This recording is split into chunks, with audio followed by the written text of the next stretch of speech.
Hey guys, tonight we are diving deep, like molar deep, into one of the least glamorous corners of ancient history. How ancient Egyptians cleaned their teeth using crushed rocks. That's right, this episode is all about prehistoric plaque, dusty breath, and the world's earliest toothpaste formulas. So, if you were expecting pharaohs, pyramids, and poetic hieroglyphs, well, you'll still get those. But mostly in between discussions of grit, gum rot, and the joys of chewing twigs. You probably won't survive this episode without flinching once. So, before you get comfortable, take a moment to like the video and subscribe, but only if you genuinely enjoy what I do here. And hey, drop your location and local time in the comments. I love knowing where in the world you're fighting off sleep. Now, dim the lights, maybe turn on a fan for that soft background hum, and let's ease into tonight's journey together. You're waking up in the ancient city of Thebes, sometime around 1500 BCE. The Nile hums in the distance, boats glide by under a soft pink dawn, and the limestone walls of your modest mud brick home still radiate a little of yesterday's heat. You stretch, yawn, and then there it is. Morning breath.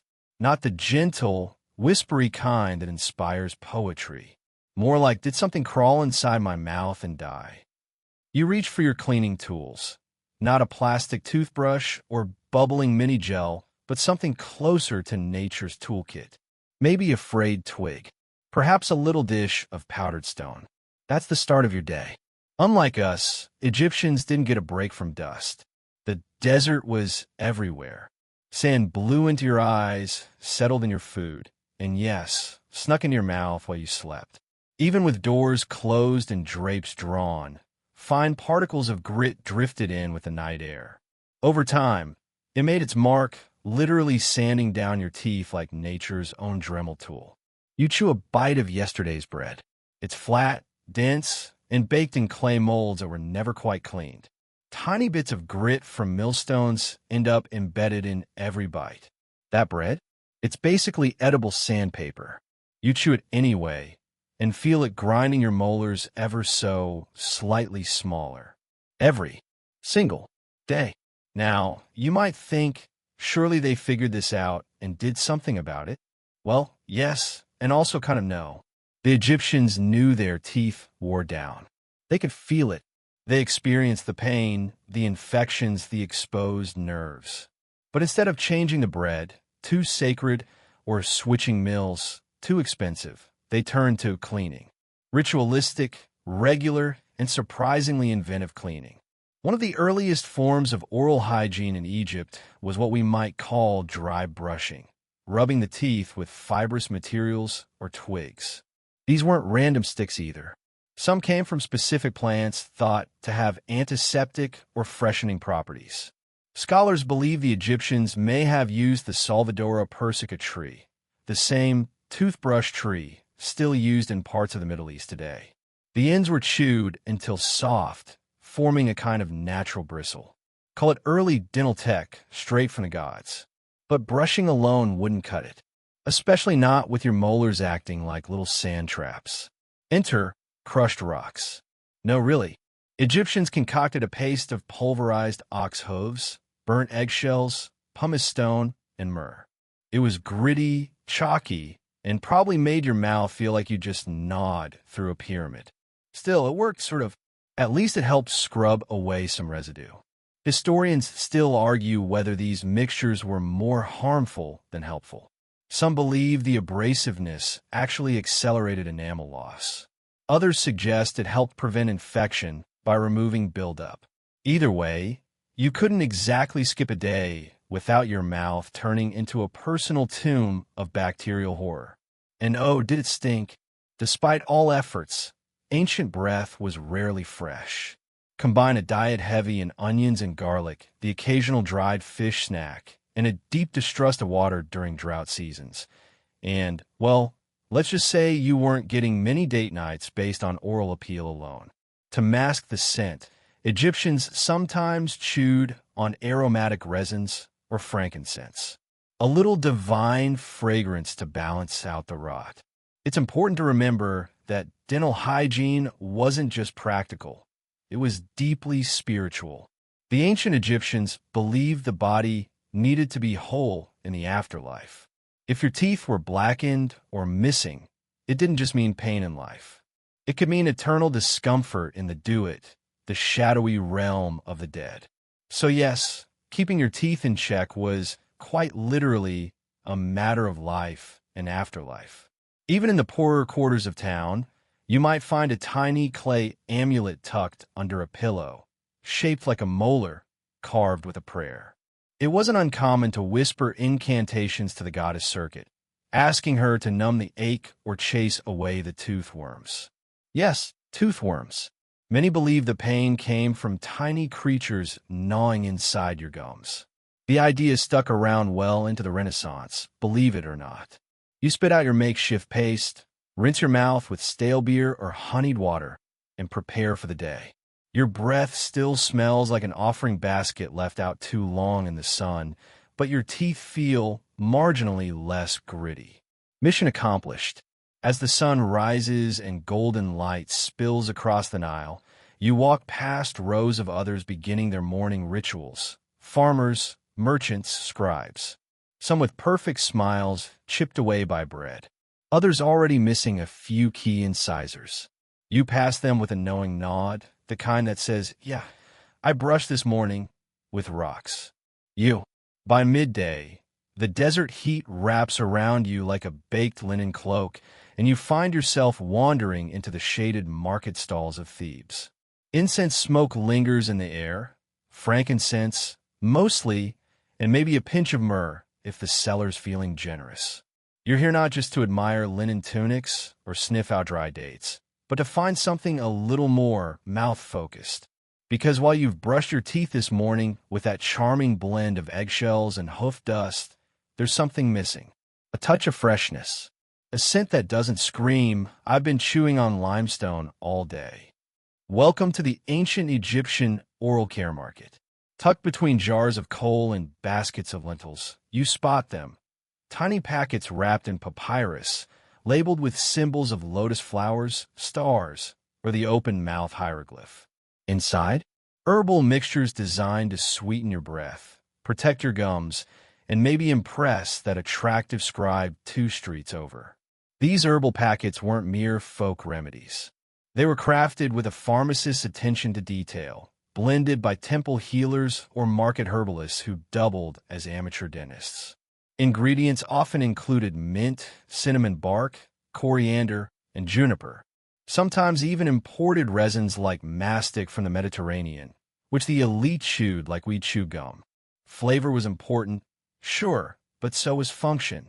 Historians still argue whether these concoctions actually improved oral health or merely masked deeper problems. On one hand, many of the herbs used, like mint and cinnamon, have legitimate antibacterial properties. On the other, if you're still eating sandy bread and brushing with crushed rocks, no amount of sweet-smelling resin will rescue your gums. But hey, image is everything, even when your front tooth is slowly disintegrating. Chewing gum, in fact, is not a modern invention. The Egyptians chewed tree sap for dental freshness, for stress relief, and sometimes just for fun. Picture this. You're pacing outside a temple, nervously awaiting a priest's judgment about a land dispute. So you reach into your linen satchel, pull out a wad of hardened sap, and start chewing away your anxiety. Ancient problems, ancient solutions. And speaking of temples, the priests were often the closest thing Egypt had to dentists. You couldn't just stroll into a pyramid-shaped clinic and say, hey, my molar's on strike.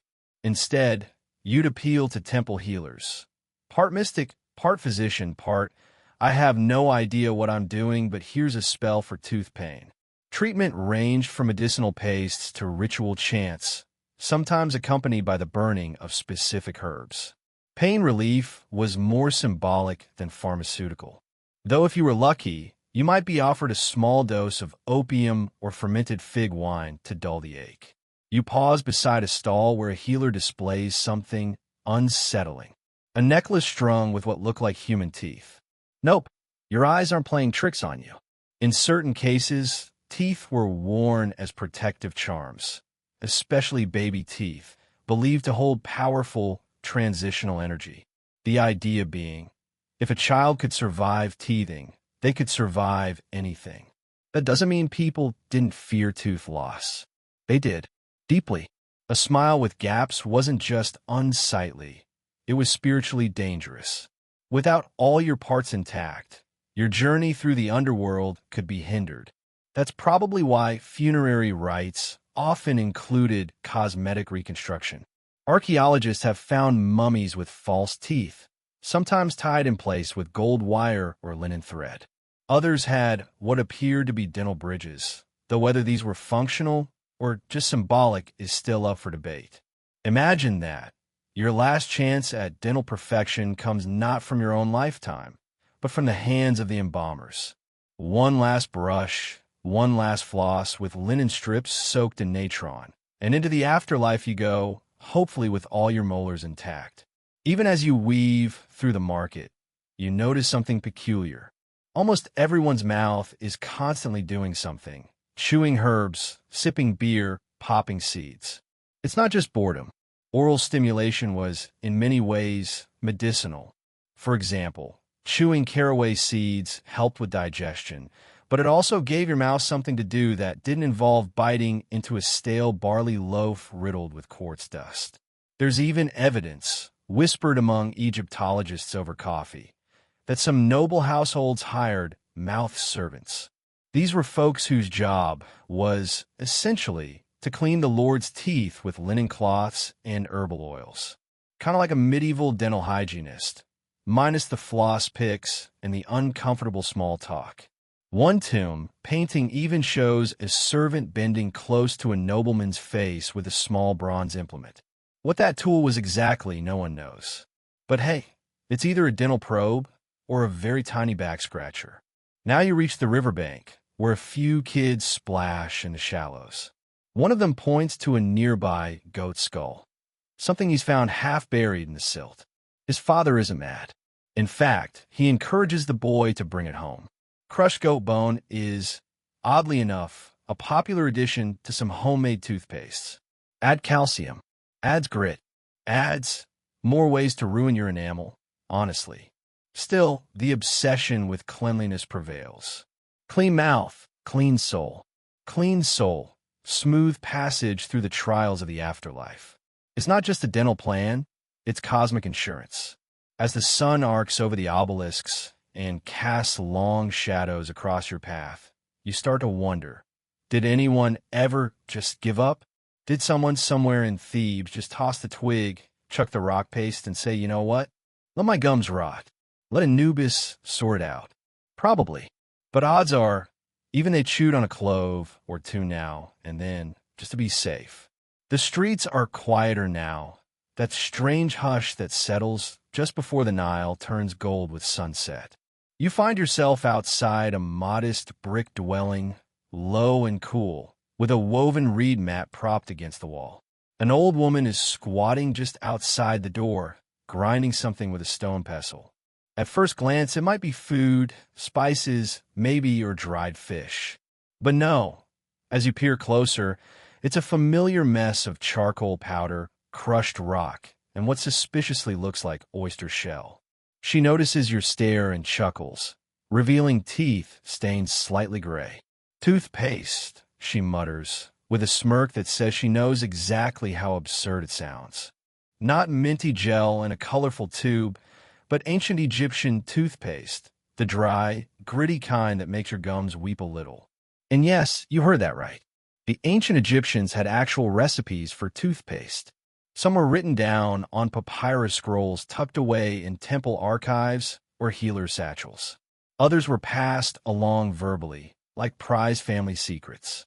The most basic blend included ground pumice, burnt eggshells, powdered ash, and a drop of vinegar or water to make a rough paste. Smear that onto a finger or a stick, and you've got yourself a daily scrub. Historians still argue whether this was better than nothing or worse than nothing. On one hand, abrasive powders did remove plaque and food debris. On the other, they also wore away enamel like sandpaper on a soap bubble. But hey, it's not like the ancients were booking whitening treatments at their local Nile spa. function over beauty, mostly. And this wasn't reserved for the elites.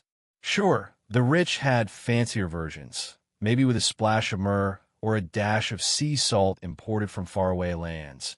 But even commoners used some form of oral powder. Clean mouths weren't just about vanity. They were tied to status, piety, and health. Bad breath, they believed, could anger the gods. And if your mouth offended the divine, well, good luck keeping your soul intact in the hall of judgment. You duck into the woman's home and find a small, chipped jar sitting on a ledge. It's labeled with a painted symbol of an open mouth and a star, code for oral care, or possibly just don't eat this. Inside is a different mix: powdered rock salt, dried mint leaves, and something reddish. Crushed brick? Maybe. Or pomegranate rind. Both were known ingredients in more advanced pastes. Pomegranate, especially, had antiseptic properties, though it also stained teeth like a crime scene. And this is where things get even weirder. Some early pastes also included, wait for it, mouse dung. Yep, there's a recipe floating around the historical ether that involves burned rodent droppings, supposedly for treating toothaches. Was it effective? Doubtful. Was it gross? Undeniably. But it makes today's charcoal toothpaste trend feel positively glamorous in comparison. What about toothbrushes, you ask? Well, the Egyptians weren't using bamboo-handled brushes with plastic bristles. Their go-to was the miswak, or chewing stick, a small twig from the Salvadora persica tree or other fibrous branches. You chew one end until it frays into soft bristles, then scrub away. It works surprisingly well, and modern science has even confirmed its antimicrobial properties. But if you can't find a Salvadora tree, any fibrous twig will do in a pinch. Even papyrus stems if you're feeling fancy. You find a pile of discarded sticks near the doorway, each one slightly chewed, like the ancient version of floss picks tossed after a long day. Some are stained black with charcoal. Others have traces of dried paste still clinging to the tips. The sticks are about 4 inches long, perfect for pocket use. Or linen satchel use. Same thing. Interestingly, some high-status households would coat their sticks with beeswax or scented oils. Not for utility, just for luxury. If you're going to scrape your molars with a stick, might as well make it lavender-scented, right? You move toward a dusty shelf holding a cluster of small pots, early versions of dental kits. Some contain powdered ingredients. Others have been clearly mixed with water or vinegar into ready-made pastes. The lids are sealed with bits of cloth and wax.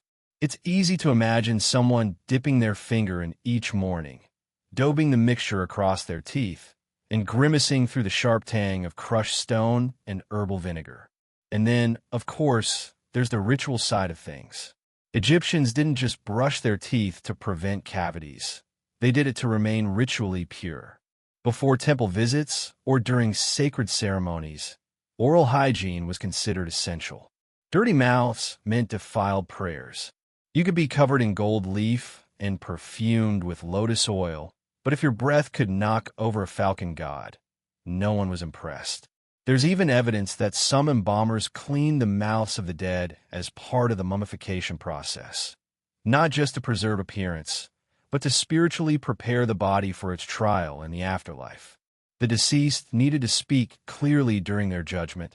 After all, can't exactly declare your innocence with spinach between your teeth.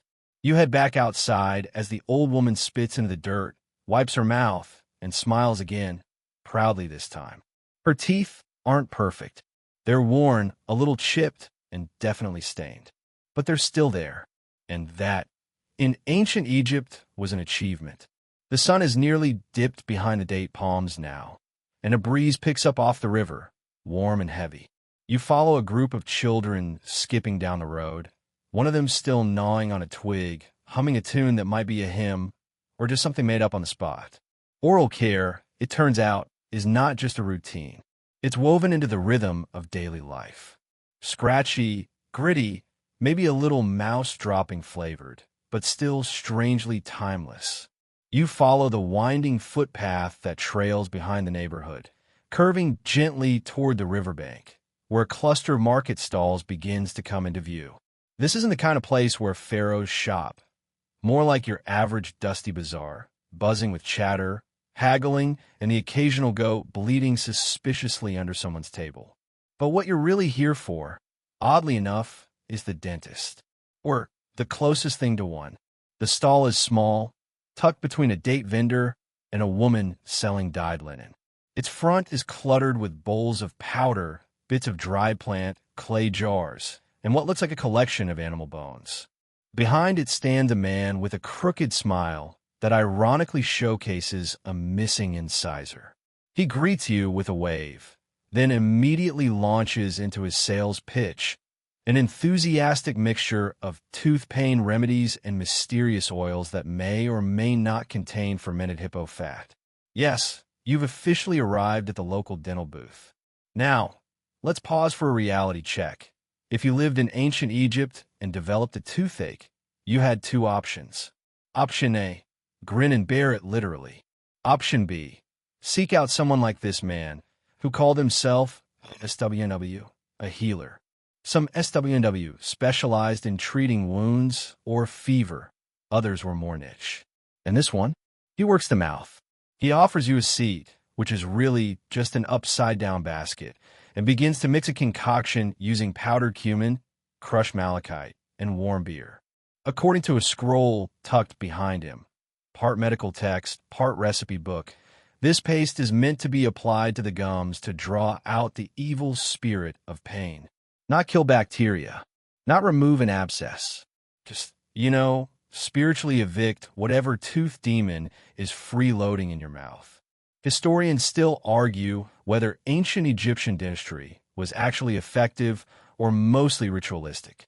Sure, there's evidence of dental tools, bronze tweezers, scrapers, maybe even early drills, but there's not a lot of solid proof that they actually fix cavities. Most of what we know about their treatments comes from the Ebers Papyrus and other medical scrolls, which are equal parts practical advice and magical incantation. So basically, you get a dental cleanse in a spell or two. Bonus points if they don't summon a baboon by accident. While the man babbles about his miracle tooth salve, you glance over to a basket near his feet filled with peculiar tools. Copper hooks, flat blades, and one very questionable-looking needle. Let's be real. If you needed a molar removed, there's a good chance you'd end up on the floor with 3 friends holding you down and the tooth yanked out with one of those rusty contraptions. Anesthetic? Try screaming into a goat skin. Of course, that assumes the tooth could be pulled. The Egyptians didn't have drills or fillings, so most rotten teeth were left to rot. Extractions were rare, risky, and usually reserved for teeth so loose you could practically sneeze them out. But there is one ancient skeleton with a bit of linen stuffed into a cavity, possibly the world's earliest attempt at a filling. It didn't last, but hey, A for effort. Next to the dentist's tools sits a small statue of Bes, the dwarf god of childbirth and protection. He's often shown sticking his tongue out, eyes wide, belly round. You wouldn't expect to find him here, but Bes was also the patron of households and health.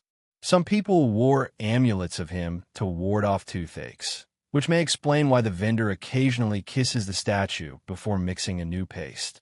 It's part superstition, part hope, part marketing. You're handed a small cup of lukewarm beer laced with tree resin and told to swish it. To numb the ache, the man says, smiling as if you should trust him. Ancient Egyptian beer was thick, closer to porridge than Pilsner, but it did contain mild antiseptic properties, especially when combined with herbs like coriander or frankincense. Still, if you've ever gargled hot soup with gravel in it, you've got the general idea. The beer isn't terrible, but it leaves your mouth feeling weirdly fuzzy and faintly spicy. You set the cup down, and the man wraps up your visit with a tooth amulet, carved from faience and shaped like an eye, because nothing says dental wellness like magical eye jewelry. You thank him with a polite nod and back away slowly, resisting the urge to run until you're at least 2 alleys over. The thing is, oral hygiene wasn't just about health. It was wrapped in religion and magic. A toothache could be seen as punishment from the gods, a symptom of unbalanced forces in the body. Remedies included prayers to deities like Thoth or Sekhmet, plus incantations involving crocodile breath or scarab beetle powder. Again, modern dentists really have it easy. They don't have to ask Horus for permission before flossing. You head toward the river again, passing more children chewing sticks, adults laughing over their midday meals, and one priest humming softly as he swipes a paste across his gums with a painted reed. Somewhere behind you, the market dentist is setting up another potion, probably one involving garlic and possibly something cursed. The sun now casts long shadows over the sand, and the Nile glistens like molten copper. You realize how normal all this must have felt to the people living here. Grinding limestone into paste, swishing warm beer, praying away molar pain with amulets and herbs. For all its grittiness, literally, it was part of their daily rhythm, as natural as brushing your teeth with fluoridated mint today. As you glance up, a flock of ibis birds takes off across the river, their wings slicing through the dusk air with practiced ease. You take a deep breath, grateful, despite the beer aftertaste, that no one tried to pull a tooth with copper tongs today. You wander farther from the market, ducking beneath a low awning woven from dried palm fronds. The street here is quieter, shaded, and a little cooler. A cluster of young boys runs past you, laughing, each with a chewed stick hanging from their mouths like candy. But this isn't some ancient Egyptian version of bubblegum. These kids are doing what people all across the ancient world did, cleaning their teeth with twigs. Yes, you've entered the world of the chew stick. And in ancient Egypt, it's not just a casual oral habit. It's practically a morning ritual. Imagine waking up, splashing some water on your face, and then grabbing a fragrant twig from the bundle by the doorway. You chew one end until it frays like a paintbrush, then rub it along your teeth and gums. No toothpaste, no plastic bristles, just tree bark and spit. Yum. The Egyptians had their favorites. Salvadora persica, better known today as the toothbrush tree, grew in the region, and its twigs contained natural antiseptics. Tamarisk was another go-to, especially because its resin helped soothe inflamed gums. Some people even rubbed a little crushed salt or natron on the end for extra cleaning power. That's right, they made their own DIY mouthwash sticks centuries before influencers thought of it. Historians still argue whether this practice actually reduced cavities or just made people feel cleaner. After all, dental remains from the time show a mixed bag. Some folks had decently healthy teeth, while others looked like they'd been munching on rocks for breakfast. Which, to be fair, wasn't totally inaccurate. But we'll get to the whole gritty bread thing later. A middle-aged woman waves you over as you stroll by her courtyard. She's seated with a basket of slender twigs in her lap, cutting them into neat little lengths. Some are already frayed at one end, pre-chewed for convenience. She gestures for you to sit, then hands you one. You accept it like it's a gift because, well, in this context, it kind of is. She demonstrates how to chew it properly. Gentle at first, then firmer. You copy her, cautiously biting into the wood until it splits into a soft brush. It tastes earthy, slightly bitter, but not unpleasant. The frayed end tickles your gums as you mimic the brushing motion. It's surprisingly effective, at least more so than rubbing a rock on your teeth. Which, spoiler, they also did. The woman laughs softly and points to a small jar by her side. It's filled with powdered mint leaves and dried iris root, ingredients sometimes mixed in a dental paste for a little flavor and function. She dips her own twig into the powder, then continues brushing with a casual rhythm, like she's been doing it every day of her life. Because, let's be honest, she probably has. Back in the urban homes of wealthier Egyptians, servants would prepare more elaborate versions of these chew sticks. They might soak them in rose water or even wrap them in linen to keep them fresh. A nobleman might reach for his morning twig with the same self-importance you feel grabbing your electric toothbrush, Except he's got a temple appointment later and can't show up with morning breath that smells like old onions and goat sweat. As the sun climbs higher in the sky, the courtyard fills with soft domestic sounds, grinding stones, laughter, the clink of pottery. And there you sit, brushing your teeth with a tree. Somewhere out there, a modern dental hygienist is screaming into a pillow. Interestingly, a few of these chew-stick traditions survive for millennia. Even today, people in parts of Africa, the Middle East, and South Asia still use miswax sticks, a direct descendant of these ancient practices. Some even claim it's better than a modern toothbrush. And while that's up for debate, science has confirmed that certain tree resins do inhibit bacteria and reduce plaque. Not bad for ancient twig science. A curious little girl sidles up beside you, holding out a tiny pouch made of woven grass.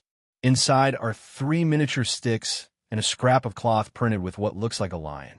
You're not entirely sure what to do with it, but her wide grin suggests this is the deluxe model.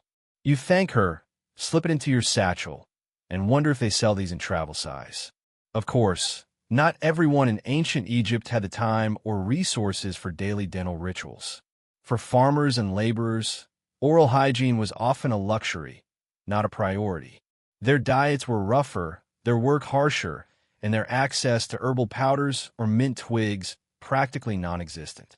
But even they might chew on a stick after meals or rinse with river water, if only out of habit or superstition. You stand up, stretch, and offer the woman a small nod of gratitude. She smiles and waves as you walk away, the chew stick still tucked between your teeth. Honestly, you feel cleaner already.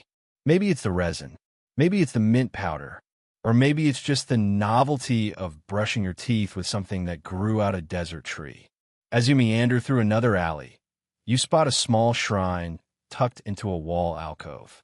An offering of figs, incense, and, yep, a bundle of chew sticks rests at its base. It's a reminder that in ancient Egypt, even the gods might appreciate a good tooth scrub. Behind you, the courtyard fades into the hum of mid-morning bustle. You pass another child chewing thoughtfully on a twig, his face scrunched in concentration, like he's solving a dental mystery. You give him a nod, the kind that says, "I get it. Chew sticks forever." And somewhere deep inside your bag, that little lion-printed pouch reminds you, ancient oral hygiene wasn't all dusty scrolls and crocodile oil. Sometimes it was just chewing a stick in the sun with a stranger who wanted your teeth to last a little longer. The alley you walk down now grows narrower, and the scent in the air changes. There's something chalky, like old pottery dust mixed with spice and salt. You follow your nose and find yourself in front of a stall manned by a wiry old man grinding something with a worn stone mortar. The powder he's creating is pale gray, and the minute you inhale, you almost cough. It smells faintly, minty, dusty, and vaguely like you're standing in a tomb. Which, honestly, you kind of are. But we'll get to that. This dear sleeper is where things start to get a little gritty, literally. Because now you're standing at the heart of Egypt's earliest known toothpaste operation. Before we get ahead of ourselves, let's set the scene.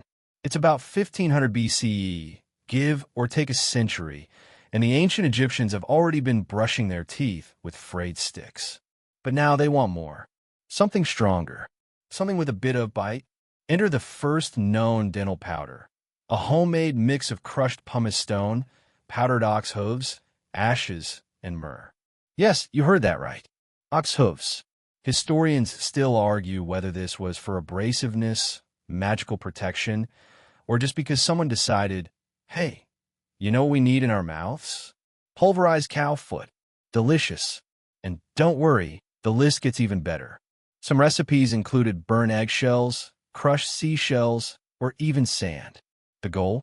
Scrape off all that gunk your bread left behind. Never mind that your gums might bleed a little or a lot. We're cleansing here. A particularly infamous formula discovered in a 4th century papyrus describes a toothpaste made from salt, pepper, dried iris flowers, and mint. The iris, by the way, is a natural antibacterial but also kind of toxic in high doses. So basically, ancient Egyptians were playing dental roulette every morning. You wake up, grab your pestle, and ask yourself, do I want fresh breath or intact gum tissue today? You crouch beside the old man, watching as he carefully sprinkles dried mint leaves into his bowl, followed by a little powdered limestone and a dab of honey. He's making the gentle version, often used by wealthier families or scribes who didn't want to risk spitting out blood before their shift copying spells onto papyrus scrolls. He offers you a small pinch. You hesitate, then dab your chew stick in the mix and give it a go. The grit is immediate, like brushing with sandpaper dipped in mouthwash. You try not to wince. He chuckles and pats your shoulder, clearly proud of his dental sandstorm. Despite the pain potential, this ancient toothpaste did have its merits. The abrasive ingredients could scrub off plaque, and the inclusion of antiseptics like myrrh or salt might have helped prevent infection. Some scholars even claim it was more effective than early 20th century toothpaste formulas, which often included, wait for it, formaldehyde. So, pick your poison, really. You notice the man has a set of surprisingly white teeth. Either the paste works, or he's the ancient equivalent of a dentist influencer. He hands you a tiny linen pouch filled with the powder for later, he says, tapping the side of his nose like it's a top-secret beauty hack. You take it, stashing it with your lion print chew stick pouch. Your ancient dental kit is growing. Beyond the stall, another woman tends to a low fire. Over it hangs a bubbling pot of what looks like dark syrup. She's stirring it slowly, occasionally sprinkling in crushed herbs and dried flower petals.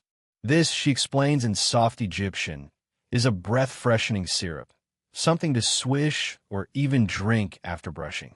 It includes cinnamon, cloves, and a splash of vinegar. Not unlike some of the herbal rinses sold at bougie wellness stores today. You sample a drop on your tongue, spicy, tangy, vaguely floral. Not bad. Certainly better than pumice. In elite households, these dental pastes might be stored in alabaster jars, their ingredients carefully measured by household scribes or healers. Servants would prepare them daily. Meanwhile, peasants might rely on more improvised pastes or simply chew raw herbs and rinse with water from nearby wells. Of course, that well water wasn't exactly fluoridated or filtered, or in many cases, safe, but they did the best they could. Interestingly, some tombs have yielded tiny brushes, stone containers, and even small ivory spatulas that could have been used to mix or apply toothpaste. While historians still argue whether these tools were strictly cosmetic, ritualistic, or practical, there's enough evidence to suggest dental hygiene mattered deeply to Egyptians, both for health and for spiritual reasons. The belief was that your body needed to be in good shape for the afterlife. Rotting teeth, foul breath, not exactly the vibe you want when greeting Anubis. Cleanliness, after all, was next to godliness, even if that meant grinding rocks into your molars. You move on from the stall, your mouth still tingling slightly from the toothpaste test. Around the corner, a group of apprentices sits in a half circle, each grinding their own powder, giggling as one gets a puff of limestone straight in the eyes. Ah, the joys of oral hygiene. One boy gestures toward your mouth, giving a thumbs up. Either your breath smells minty now, or he's impressed you didn't scream after trying their abrasive blend. You salute him back. Walking again, you feel that familiar desert dryness on your lips. You wonder if ancient Egyptians ever made lip balm. They did, by the way, made from beeswax and castor oil. But that's another bedtime rabbit hole. The next street begins to slope downward toward the Nile, and with the sun lowering ever so slightly, there's a cooler breeze drifting upriver. You stop at a shaded wall, lean against it, and pull out your chew stick and the linen pouch again. You roll a bit of powder between your fingers, amused by how quickly your modern brain has adapted to this ancient routine. Biting down softly on the stick, you feel oddly content. There's a strange comfort in the simplicity of it all. No plastic, no fluoride marketing, no multi-step regimens. Just crushed rock, dried mint, and a bit of hope that you won't lose a tooth by age 30. And while scholars still debate whether these early dental pastes genuinely improved oral health or just made people feel spiritually polished, one thing is clear. The Egyptians were trying, really trying. And considering they were also battling curses, hippo attacks, and sandstorms, that's kind of admirable. You glance down at the Nile again, and with a fresh, slightly sore mouth, you breathe in the ancient river air. You leave the toothpaste apprentices behind and stroll along the edge of the riverbank, where the Nile's steady flow offers a quiet soundtrack, gentler now, as if even the water has paused for a nap. The setting sun casts a soft golden sheen on the ripples, and for a moment, the desert heat feels less aggressive, more like a heated blanket on a winter night back home. Then you spot something strange. A man in linen robes is crouched near the reeds, swishing water around in his mouth and spitting expertly into the current. He's not brushing, he's rinsing, and judging by the tiny sack hanging from his belt, you suspect this is one of Egypt's earliest adopters of the herbal mouthwash. You make your way over. He nods in greeting and gestures for you to sit. He opens the pouch, revealing a mix of dried herbs, peppermint, frankincense, coriander, and you're pretty sure that's dried acacia. There's also a small clay vial beside him. When opened, it emits a sharp vinegar smell. Yep, this guy's packing the full rinse and swish routine. As you copy his motions, swishing a tiny amount of the herb water mixture, you get hit with a tangy bitterness, like salad dressing made by someone who hates you. But hey, your breath now smells like a temple garden in spring. So that's something. What you've stumbled into is an early form of Egyptian oral rinsing, a practice mentioned in Semitic papyri. These weren't just for vanity. They served medicinal and spiritual functions. Some herbal blends were thought to drive away mouth demons, a quaint term for the kind of breath that could kill a scarab beetle at 20 paces. And yet, here's where the plot thickens. Historians still argue whether these mouth rinses were daily habits or used only during illness or rituals. Some scholars claim they were a luxury limited to the priestly class, while others believe even lower-class Egyptians chewed herbs or rinsed with vinegar-infused water when they could. The evidence is quite literally all over the place, buried in tombs, scribbled in half-legible hieratic script, and found inside the calcified gunk of mummified molars. You win some, you lose some. You lean back on your elbows and watch the river, your mouth now slightly numb from the rinse. It's not all that different from a modern obsession with essential oils, except no one here is trying to sell you a subscription box. A boy nearby approaches holding what looks like a tiny chew toy, but it's actually a reed wrapped in twine and soaked in vinegar. He gnaws on it like a pro. These reed chewers were the ancient world's equivalent of mint gum. They even had their own slang for it, something like sweet reed or happy twig. It's oddly poetic for a plant that tastes like Jim's socks marinated in pickling brine. Suddenly, you spot a scribal apprentice pacing along the river path with a look of distress. He's holding his jaw, wincing. Toothache. You've seen that face before. It's the universal look of someone who tried to tough it out and is now regretting all their sugar date snacks. The herbal rinsing man gestures him over. They speak in hushed tones. Then, from a nearby pouch, he produces a tiny copper implement, sharp, pointed, and terrifying. It's an ancient dental probe. You watch as the man begins a delicate, impromptu operation. No anesthesia, of course. Just a reed to bite down on and a strong will. You can't look away. It's primitive, yes, but also astonishing. The early Egyptians had basic dental tools, tweezers, chisels, small hooks. They didn't always use them correctly.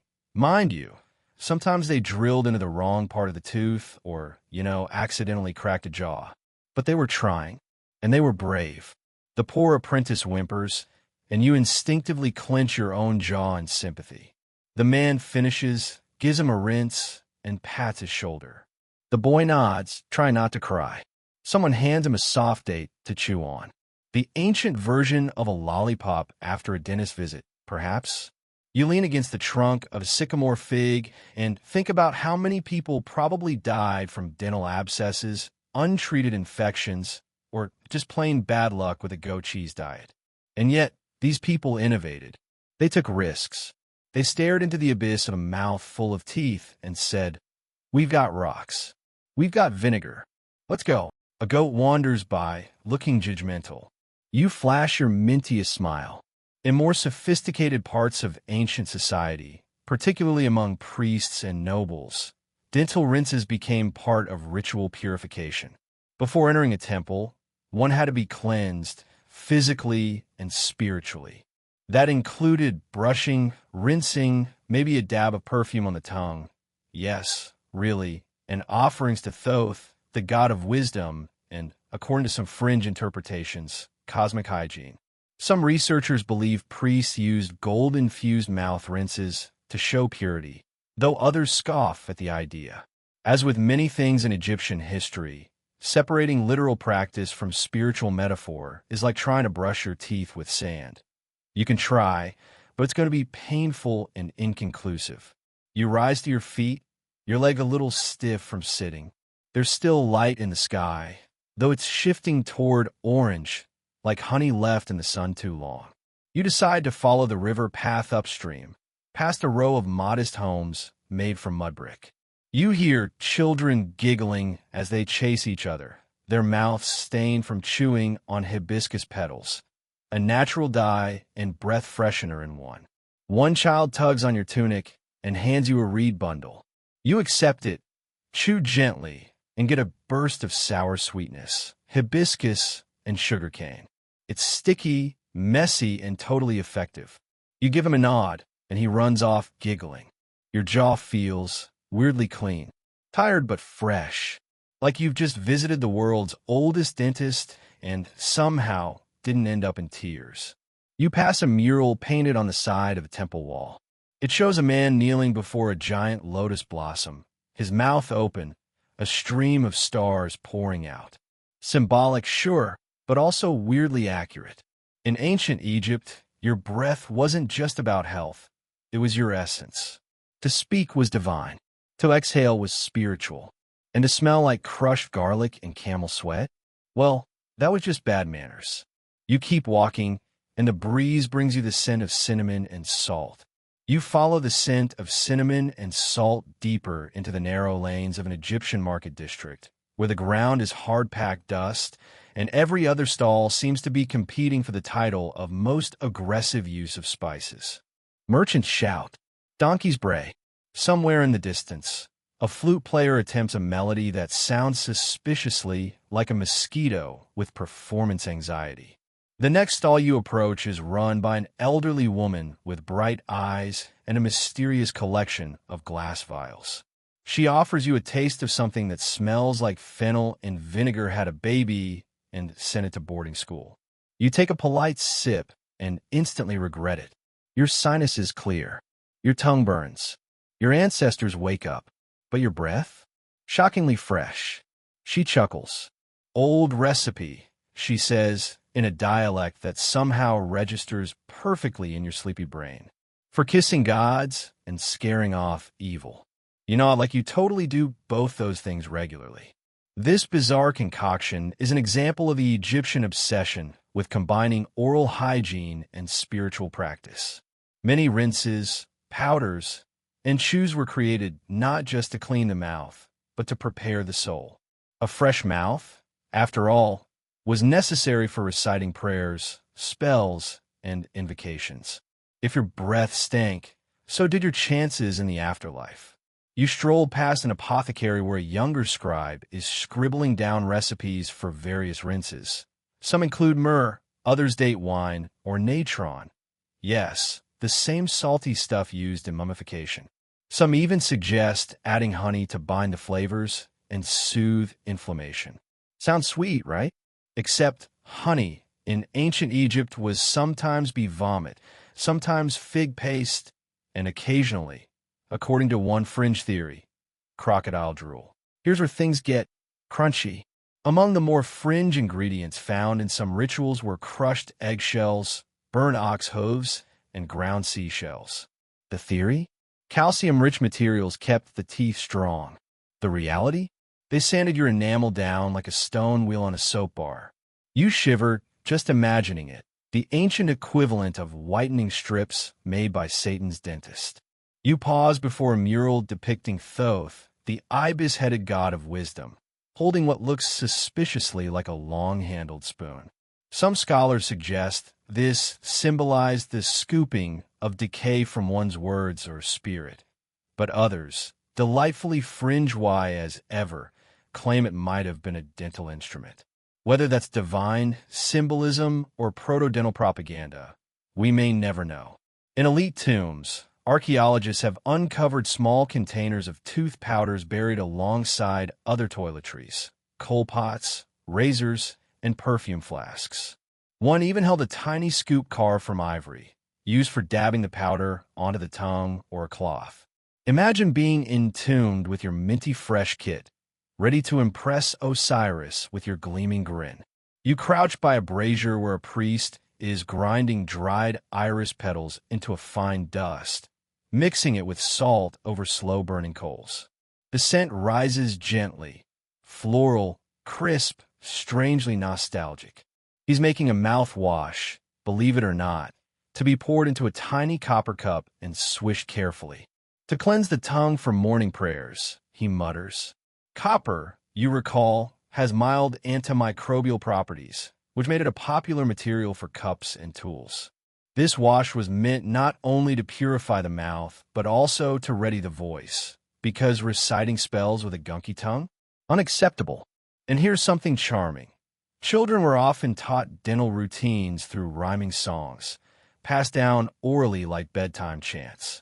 One such fragment, though more riddle than rhyme, goes, I sleep with reeds, I rise with mint, I spit out demons with fire and flint.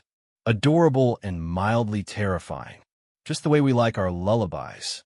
Now, there's one powder you haven't dared to touch yet. The one in the back, sealed tightly with a wax plug. You pop it open and immediately regret it. The smell is ambitious. Historians speculate this mix included bitumen, that gooey black tar used in mummification. Why in a dental product? Possibly as a binding agent. Possibly because someone misunderstood the assignment. You leave it alone. Further down the temple, you find a quieter corner, shelves lined with papyri, some medical, some magical. One spell, written in red ink, a color reserved for warnings or emphasis, reads, to drive out the worm that bites within. And there it is, the infamous toothworm theory. This belief, held for centuries across many ancient cultures, posited that toothaches were caused by worms burrowing into your molars. You could almost laugh, except it makes sense when you don't have microscopes. Pain came from something moving inside, ergo worm. Treatments range from garlic rinses to fumigation. Yes, fumigation. You'd blow smoke into the mouth, often from incense or myrrh, and hope to drive the worm out. Did it work? Probably not. But hey, your breath smelled amazing while you cried into a pot of iris paste. You glance again at the temple wall, noticing a new pattern. Small triangular markings etched beside a dental formula. Possibly tally marks, possibly dosage records. Or maybe just someone procrastinating their prayers by doodling molars. As you rise, a breeze sneaks through the columns, carrying dust and the sweet burn of myrrh. It smells like history, sacred and strange, and just a little gritty. You run your tongue along your teeth again. They feel oddly polished, but also threatened. And yet, you're still here, mouth intact, slightly more informed, and very glad modern toothpaste doesn't contain shellfish. Probably. You keep walking. The temple corridors twist like memory, narrowing into archive rooms where the air thickens with secrets and the faint peppery tang of old incense. Shelves are stacked with crumbling bundles, papyrus scrolls and linen packets filled with, well, you'd rather not know just yet. One is labeled with a glyph you recognize, remedy for biting of the tooth. Ah, yes. More delightful dental lore. You untie the bundle, and out tumbles a small clay model. Molars carved with care and coated in what looks like beeswax. Not just artistic flair. Some historians think these models were used in teaching apprentice healers. Others say they were magical decoys meant to draw the toothworm away from your real mouth. Because obviously a clay tooth is much more appealing to a demon than your living one. Historians still argue whether these models were practical tools, ritual props, or both. Like most things in ancient Egypt, the answer seems to be yes, and also probably something else. Now, about these healers. Ancient Egyptian dentists weren't exactly dentists the way you know them today. They were called SW&W, pronounced like someone sneezing into linen, a term used broadly for physicians. But dental care did exist as its own specialized craft. In fact, the world's first known dentist, Ray, lived over 4,500 years ago and bore the title Chief of Dentists and Physicians. He even had it carved proudly on his tomb wall. Imagine putting Tooth Guy Extraordinaire on your headstone. But these SW&W weren't just yanking molars and handing out salt. They had elaborate treatments, pastes, rinses, massages, even incantations to soften the anger of the tooth god, which is either deeply poetic or a fantastic excuse to skip work. On the more fringe side, some texts mention placing dead mice near aching teeth to draw out the pain. This might sound like ancient nonsense, but versions of this folk remedy appear in early Greek and even medieval texts. The idea was that the mouse, as a symbol of disease or impurity, would somehow absorb the pain. Look, it beats sandpaper molars. You sit by a window slit and watch the Nile shimmer. Down below, a fisherman rinses his mouth with river water and chews on a twig. A miswak, the ancient precursor to the modern toothbrush. Egyptians weren't the only ones to use them, but they might have been the first to understand the antibacterial qualities of certain twigs.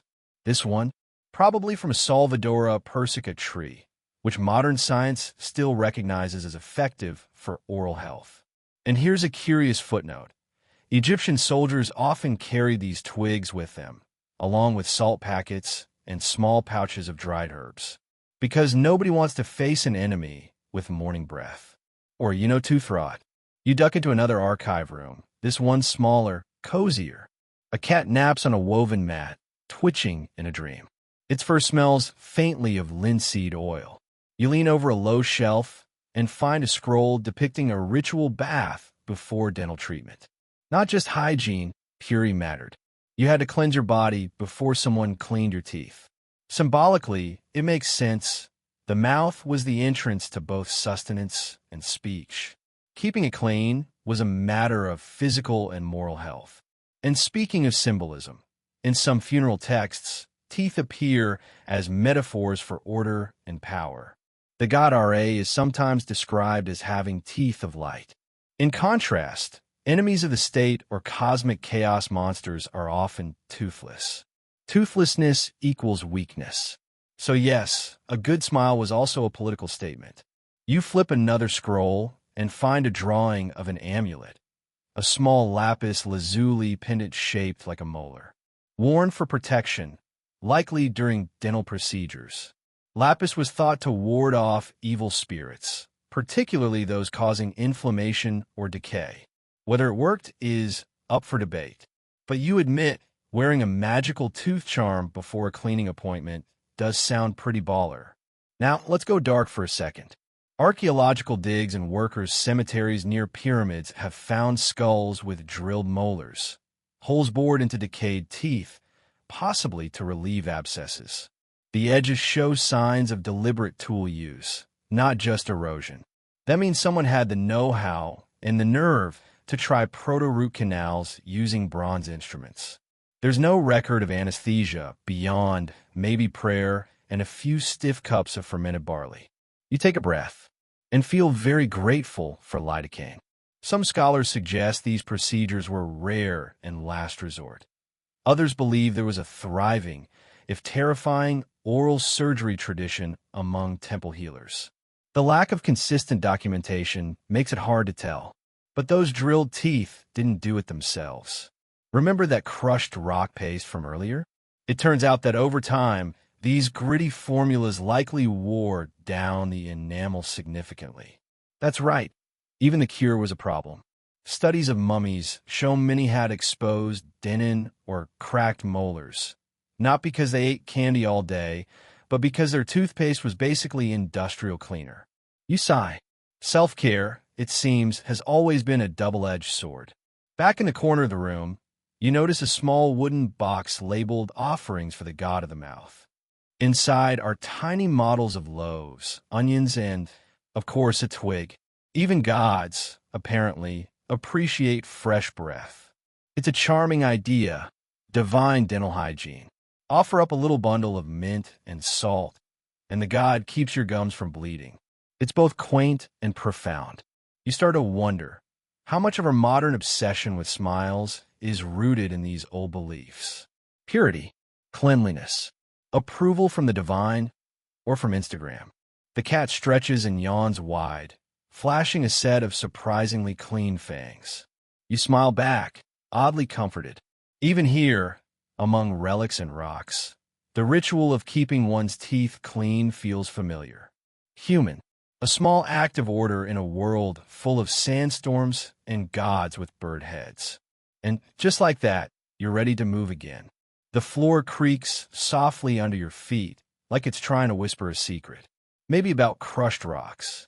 Maybe about the world's first dental emergency room. Or maybe it's just begging you not to touch that dead mouse remedy scroll again. Fair enough. You drift deeper into the temple's quiet maze, your sandals brushing against worn limestone, trailing dust like thought. Each corner leads you past painted walls chipped by centuries, faint glyphs still whispering stories in colors that somehow outlived empires. The air thickens again, this time tinged with something sweet and strange, like old honey and cedar. You've stumbled into what seems to be the pharmacy, or its ancient Egyptian equivalent. Rows of clay pots and alabaster jars stand in neat procession, sealed with wax or linen, marked with curious symbols: a lion's paw, a crescent moon, a fish. You pick up one jar labeled with the glyph for refresh breath.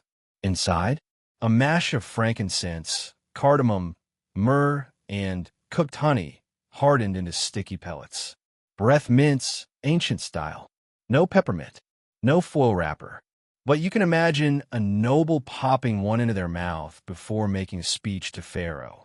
Or, let's be honest, before a hot day down by the Nile. It wasn't all function, though. These mouth fresheners also carried spiritual weight. Fragrance, especially in Egypt, symbolized closeness to the gods. To smell good was to be ritually pure. So making your breath smell divine? That wasn't vanity. That was theology. Some of the jars hold more intense ingredients. There's one with crushed malachite, a copper-rich green mineral often used for eyeliner. But here it's mixed with vinegar and listed as a mouthwash for swollen gums. That's right, a toothpaste that doubles as a facial shimmer. Ancient Egyptians were nothing if not efficient. Historians still argue whether this particular malachite rinse was meant for daily use or reserved for ritual cleansing. Given that copper is antibacterial, it might have helped. But also, ouch, your gums wince just thinking about it. You wander past a reed mat stacked with what looks like dental tools. Long, narrow implements carved from wood, ivory, and copper. A few even look suspiciously like modern dental scalers. One in particular, curved with a flattened tip, might have been used to scrape tartar. Others, possibly to extract teeth, clean between them, or apply ointments. They're laid out neatly, like someone just stepped away from their patient. Among the tools lies a folded bit of linen with something painted on it, possibly a dental diagram. Not quite accurate to modern anatomy, but shockingly close. Teeth grouped in rows, symbols for pain or infection, maybe even an early form of dental charting. Of course, there's also a doodle of what looks like a lion biting someone's face, which you're hoping was metaphorical. But now you're curious. What did ordinary people do about toothaches if they couldn't visit a temple healer? Well, the folk remedies were creative. One spell involved spitting in the east wind while chanting to Sekhmet, the lion-headed goddess of healing and rage. Another required placing crushed onion and beer foam on the cheek overnight. Effective? Questionable. Smelly? Definitely. But when your molar's screaming at you and you don't have access to bronze tools, you'll try anything. And yes, sometimes they simply pull the offending tooth. Evidence from skeletons shows missing molars with healed jawbones, meaning extractions happened and people survived them. No anesthetic, remember, maybe some strong beer, maybe a prayer, and probably someone holding you down. You pause by a wall mural showing a nobleman reclining while a servant offers him wine. His smile is immaculate. Was it real or painted wishful thinking? There's no doubt the elite had better dental care, more access to herbs, servants to grind their powders, maybe even regular visits from SWNW healers. But even their teeth, in excavated tombs, show signs of heavy wear. Grinding grain with sand mixed in will do that to anyone. At your feet lies a small, half-rotted papyrus fragment. You stoop to examine it and squint at the faded writing. It's part of a spell for calming the gnawing one in the mouth, another reference to the mythical toothworm. The spell calls for reciting a poem while burning incense and rubbing a mix of date juice and pig's fat onto the cheek. You shake your head. Romantic? Not really, but surprisingly thorough. Some scholars now suggest that these kinds of spells may have provided a placebo effect or simply comfort in times of pain. Others argue they were part of a larger view of illness as a spiritual imbalance, not just a biological issue. A hurting tooth could mean more than infection. It might reflect unresolved anger, divine judgment, or imbalance in one's soul. It's wild, and also kind of relatable. Now here's something unexpected, a small ivory box with personal hygiene items, including tweezers, coal sticks, and a tongue scraper. Yes, tongue scraping is ancient. And in Egypt, the mouth wasn't just a food chute. It was a sacred vessel. Clean mouth, clean speech. Clean speech, pure intent. Even today, some spiritual traditions hold the same belief. And while we're talking about daily habits, many households, rich and poor, likely had some sort of dental toolkit. Maybe not full-on bronze instruments, but definitely twigs, herbs, and powders. The act of brushing, chewing, swishing, rinsing was likely woven into morning routines, just like oiling the body or reciting a prayer to RA. You reach the end of the room and find an old ceremonial basin. Carved into the side is an image of the god Thoth, ibis-headed, holding a scribe's palette in one hand and what appears to be a tooth in the other. It's a rare depiction, possibly linking knowledge and oral health. After all, Thoth governed wisdom, speech, writing, and maybe, just maybe, flossing. A chill passes through you. Not fear, but a quiet awe. You've walked through temples, workshops, homes, and healing rooms, all connected by a simple idea: the mouth matters. It's not just for survival. It's for power, for prayer, for self-care. The ancient Egyptians knew that, and they built a whole tiny universe around it, one crushed rock at a time. You exhale, feeling your jaw loosen. Even here, thousands of years and miles away, you felt the strange intimacy of someone else's pain and the quiet grace of their care. You reach for the doorway, your steps echoing soft as thread on stone. The corridor spills you back into the open air, and the sudden warmth of the sun feels like a thick wool blanket laid gently over your shoulders. You squint upward, past stone lintels and pigeon nests, and let your thoughts drift. So much of this journey has been inside mouths, grinding powders, scraping gums, whispering incantations. But here, beneath a bright Egyptian sky, you start to wonder what happened when all that care failed. You're now walking through the outer courtyards of a necropolis, where some of the earliest tombs stand, tombs that once belonged to priests artisans, scribes. These aren't the grand pyramids of Giza, just neat, boxy mastabas lined with faded hieroglyphs. And tucked inside some of them, skeletons, skulls, teeth, lots of them. Dentists turned archaeologists have spent decades peering into these open mouths, and what they've found is a weird mix of horror and admiration. Most teeth are ground flat. Years of chewing coarse bread and samlace flour will do that. Some jaws are infected, the bone around molars eaten away like softwood. A few skulls even show signs of abscesses that burrowed through to the sinus cavity, a slow, excruciating march toward death by infection. You gently wince just imagining it. And yet, despite all that, many of these individuals lived into their 40s or even 50s. That's no small feat in an age where every mosquito was a threat and stairs didn't come with handrails. These weren't fragile people. They endured. They adapted. And they kept finding ways to care for their teeth, even when they didn't know about bacteria, floss, or dental insurance. You crouched near a crumbling grave marker carved with the name of a woman named Satimonius. Scholars believe she was a priestess of Hathor.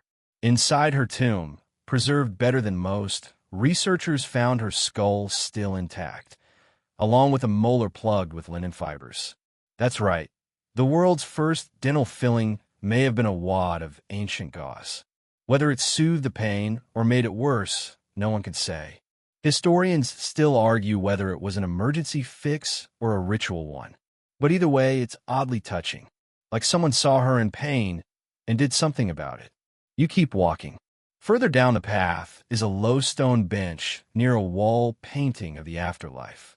There's the familiar scene, weighing the heart against the feather, Anubis watching like a judgmental bouncer. But what's interesting is that the figure being judged, his teeth, are perfectly drawn.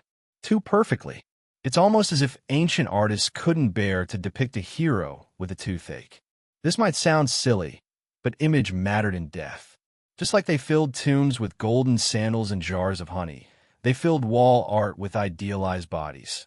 Perfect posture, strong limbs, and yes, great teeth. That same cultural obsession with order, balance, and harmony, it extended to dental aesthetics. Which brings us to another strange detail. Cosmetic dentistry wasn't totally foreign to ancient Egypt. While there's no evidence of gold caps or braces, some skulls have been found with small beads, shells, or bits of stone drilled into teeth, possibly decorative or possibly ritualistic. Historians still argue whether this was a fashion statement or a spiritual one, but either way, ancient grills were a thing. Flavor Flav, eat your heart out. You glance down at your own shadow, stretching across the dust. Would you have survived ancient Egypt's dental trials? Maybe, if you were lucky, rich, or religious. If not, well, you'd better enjoy those honey pellets while you could. Up ahead, a low doorway leads into what was once a school. Not for children, at least not in the modern sense, but for scribes in training, those who'd learned the sacred writing, math, medicine, and perhaps dental hygiene. Clay tablets here show lists of ingredients, not just for ink or food, but for herbal poultices and mouth rinses. One scratch note even seems to describe a paste made of fig ash, cinnamon bark, and red ochre, used for burning mouth and itchy tongue. It sounds more like a punishment than a cure, but you admire the creativity. And this is where things come full circle. The intersection of medicine and memory. Oral care wasn't isolated. It was part of a larger wellness system. Clean teeth meant clean breath. Clean breath meant pure words. Pure words were offerings to the gods. And everything was about preparing for the next life. Even the poorest Egyptians tried to align their lives with Maat, the cosmic order. And dental health, oddly enough, was folded into that order. That's why a toothache wasn't just a medical issue. It was spiritual static. It disrupted your prayers, your chanting, your storytelling. Fixing it wasn't just self-care, it was cosmic calibration. You wander into the corner of the schoolroom, where a tiny basin sits by a still upright reed mat. A student's workspace. You run your fingers along the smooth limestone surface and imagine it. Early morning, soft light, someone grinding herbs in silence, reciting lines from a prayer while chewing on a toothbrush twig, spitting gently into the basin. And right there, etched faintly into the stone, are 2 lines of hieratic script. Translated roughly, it reads, "May my breath please the gods. May my tongue speak truth." You sit with that for a moment. It's oddly poetic, a dental mantra from millennia ago. Somewhere behind you, wind stirs the reeds. It's not a gust, just a breath, a memory of someone else breathing, someone who, just like you, tried their best to stay clean, stay kind, stay curious, even with a mouth full of crushed rocks. You rise slowly, the sun now dipping westward. One more turn, one more corridor, and you'll leave these broken teeth and timeless whispers behind. But for now, your steps soften, your pace slows, and you let the dust curl around your ankles like silk. You drift through the narrowing corridor one last time, and the shadows press in like cool fingers on the back of your neck. You're not afraid, just aware of your breathing, your steps, the way your heels crunch against ancient grit. Every surface in this place feels like it holds a whisper, a story, maybe even a laugh. The passage leads you out to a modest courtyard ringed by half-toppled columns, their capitals carved with faded papyrus blossoms. You pause at the edge, letting your eyes adjust to the pale glow of dusk, and right there, in the very center, is a small basin carved into the limestone floor. And, sitting beside it, a primitive, sun-bleached toothbrush. Well, toothbrush might be generous. It's really more of a chewed-up stick, but it's been shaped carefully, lovingly, probably by someone who cared about their breath or someone else's opinion of it. Maybe they were meeting a priest, maybe a lover, or maybe they were just tired of being known as the garlic breath guy at the afterlife orientation meeting. You crouch to inspect it. The fibers at one end are splayed like the bristles of an old paintbrush, and the wood still smells faintly of something earthy. Possibly myrrh. Possibly whatever was stuck between their teeth for 3 weeks. Either way, you admire the effort. Because it took effort. There were no toothbrush subscriptions.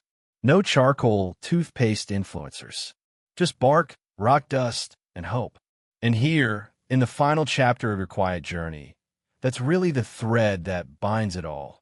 The human instinct to fix things. Even when the tools are terrible. Even when the knowledge is foggy. Even when the pain won't go away. You brush. You rinse. You spit. You carry on. Across the courtyard, carved low into the base of a crumbling pillar, are the faint outlines of what appears to be a set of instructions. Not written in fancy hieroglyphs, but scratched in fast, working hand shorthand. Possibly from a healer, or maybe a teacher. The words are barely legible now, but translations suggest it goes something like, grind shell, add salt, heat, mix with oil, use sparingly, do not swallow. Ancient Egypt's version of ask your doctor before using. You smirk, half asleep already, and let your eyes close just long enough to feel the cool stone at your feet and the slow hum of history behind your ears. Because it's all still here under the dust. The obsession with cleanliness, the awkward, hopeful solutions, the rituals, the rot, the laughter, the desperate creativity, and most of all, the people, just like you, trying to get through the day without bleeding from their gums. And maybe that's the part the textbooks don't quite capture. That despite the mummies, the pyramids, the scarabs and gods and hieroglyphic mysteries, ancient Egyptians were incredibly relatable. They wanted fresh breath. They wanted to smile without wincing. They wanted their mouths to be remembered not for screams, but for songs. Historians still argue whether some of these dental practices were strictly medicinal or deeply spiritual, whether those crushed rocks were for scrubbing teeth or warding off curses. But it's probably both, because in a world full of invisible threats, evil spirits, judgmental deities, overcooked bread. The mouth was a battlefield. And yet, the resilience shows in the bones, in the fillings, in the half-preserved jars of mint and resin, in the painstaking care of the embalmers, who even cleaned the teeth of the dead before burial, just in case the gods cared about plaque. You don't know if that's adorable or terrifying. Probably both. But it reminds you how long people have worried about how they're remembered. Literally remembered. Face first. Tooth first. You pass one final wall of reliefs. Scenes of harvest, of families, of funerary rites. One figure laughs, another sings, and there in the corner, someone is offering a bundle of herbs and a cup of water. A gift. Maybe a cure. Maybe just a gesture of love. And as you step beyond the threshold into the night breeze, you realize the story of how ancient Egyptians cleaned their teeth isn't really about the rocks, or the science, or even the hygiene. It's about persistence, about showing up to life's weirdest moments with your best breath forward, sand in your teeth, and maybe a little date pulp stuck in your molars. And somehow, still smiling. So now, as the last echoes of sandals on stone fade into the soft hush of desert air, let your breath slow, gently, like silt settling in still water. The voices of the ancients recede, not with urgency, but with ease, folding into the darkness like linen wrapping a mummy's jaw. You've walked through millennia tonight, heard the clink of alabaster jars, felt the rasp of powdered limestone between your teeth. Imagine the weight of a smile held through pain, through prayer, through plague and past. And now, there's nothing left to do. No teeth to scrub, no gods to impress. Just the quiet rhythm of your own breath and the hush of time unspooling behind your eyelids. Maybe you're stretched out under stars now, wrapped in soft cotton, your jaw unclenched for the first time in hours. Maybe a faint breeze touches your face, like a whisper from someone long gone who once laughed with a mouth full of pomegranate seeds and didn't even flinch. Let your muscles loosen. Let your thoughts soften like old papyrus. The stories will wait. The world will wait. But for now, let all fade. The sand, the sweetness, even the stones. You're not in ancient Egypt anymore. You're exactly where you need to be. Still, resting, safe. And the only thing you have to do is dream.